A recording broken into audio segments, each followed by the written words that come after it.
بسم اللہ الرحمن الرحیم۔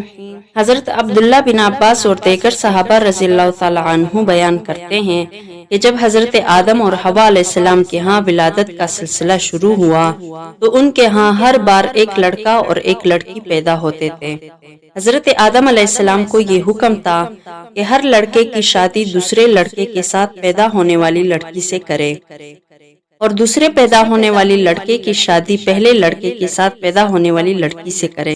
حضرت آدم علیہ السلام کے ہاں ایک مرتبہ قابیل اور اس کی بہن پیدا ہوئی اور دوسری مرتبہ حابیل اور اس کی بہن پیدا ہوئی۔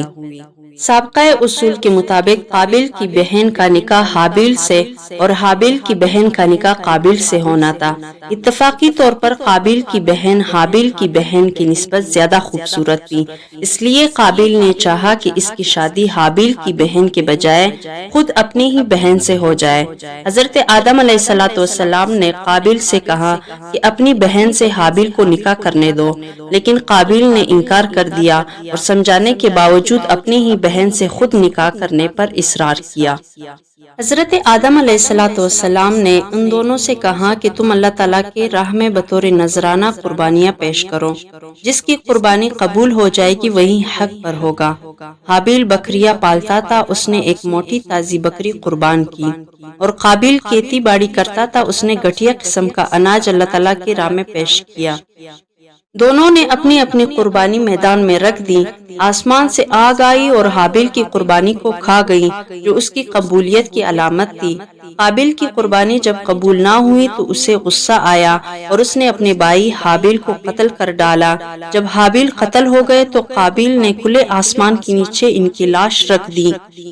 اس لیے کہ اسے دفن کرنے کا طریقہ معلوم نہ تھا۔ آخر کار اللہ تعالیٰ نے 2 کوے بھیجے، ان میں سے ایک نے دوسرے کو مار دیا، پھر چونچ سے گڑھا کود کر مردے کوے کو اس میں ڈال کر اوپر سے مٹی ڈال دی۔ قابیل نے جب اپنے آنکھوں سے یہ ماجرا دیکھا تو شرمندہ ہو کر کہنے لگا، ہائے افسوس، میں اس کوے سے بھی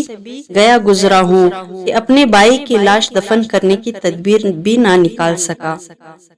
رسول اللہ صلی اللہ علیہ وسلم نے فرمایا، جتنے بھی لوگ ناحق قتل ہو رہے ہیں ان کا گناہ آدم کے بیٹے قابیل کے حصے میں بھی لکھا جا رہا ہے، کیونکہ انسانوں میں قتل کی ریت سب سے پہلے اس قابیل نے شروع کی تھی۔ دوسری حدیث میں آپ صلی اللہ علیہ وسلم نے فرمایا، جس نے اسلام میں کوئی اچھا طریقہ رائج کیا پھر اس کے بعد اس طریقے پر عمل کیا گیا تو اس طریقہ رائج کرنے والے کے لیے عمل کرنے والے کے برابر ہی ثواب لکھا جائے گا اور ان کی ثواب میں کوئی کمی نہیں کی جائے گی۔ اور جس نے اسلام میں کوئی برا طریقہ رائج کیا پھر اس کے بعد اس طریقہ پر عمل کیا گیا تو اس طریقہ رائج کرنے والے کے لیے عمل کرنے والے کے برابر ہی گناہ لکھا جائے گا اور عمل کرنے والوں کے گناہ میں بھی کوئی کمی نہ کی جائے گی۔